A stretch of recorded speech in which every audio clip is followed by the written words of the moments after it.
Hi, I'm Judith Hines of Local Attraction.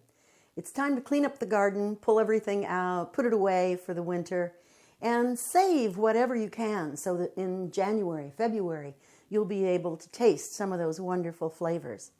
We've just been out in the garden and picked what was left of all kinds of peppers. And what I'm going to do with it is make this wonderful mixture that you can use in many ways. So let me tell you what I did to get to this point, and then I'll show you how to use it. You want 1.5 pounds of bell peppers of any flavor, color, whatever, but the sweeter type that are sort of meaty. And then I used whatever happened to be in the garden.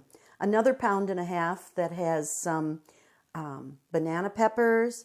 I have a great big cayenne pepper. Now this one's going to be hot, so you have to use it judiciously. I had a couple of jalapenos, some red ones and some green ones. And then, for some reason this year, a bumper crop of shishito, a Japanese pepper, that has the reputation that about every 1 in 10 is hot, the rest are sweet. You make a mixture of these dependent upon the heat level that you and your family enjoy. The first thing you need to do is to pull the ribs out and get rid of the seeds, and then cut them into pieces. Just sort of bite-sized pieces is what you're going for. And as I said, be really careful of the ones that are hot. Figure out what level you want of those. All of these, this 3 pounds of peppers trimmed up and seeded, goes into a large pot. Cast iron pot is best.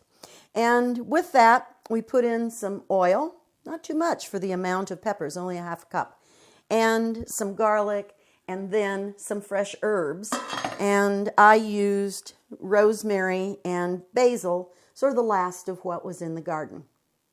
Chop those fairly finely, and all of it goes into the oven for about 1.5 hours on a very 325-degree temperature. And what you're going to end up with is this beautiful mixture of colors. Now, how you're going to use that is a whole lesson in what you might like to do. For instance, you might just spoon some of it on top of some crostini and serve it that way. A little melted cheese on top if you like, and you have a quick hors d'oeuvre.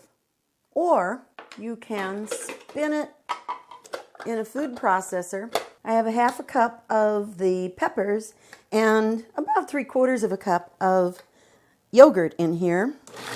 You just swirl that up. There's a wonderful dip. Another way to use it is to add into that some warm cream or broth, and you'll just add until you get the texture you'd like for a lovely cream soup. What's left, I can spoon into jars and either put in the fridge for a couple of weeks or into the freezer for the rest of the winter. That's our roasted pepper condiment that you're going to use and love all winter long.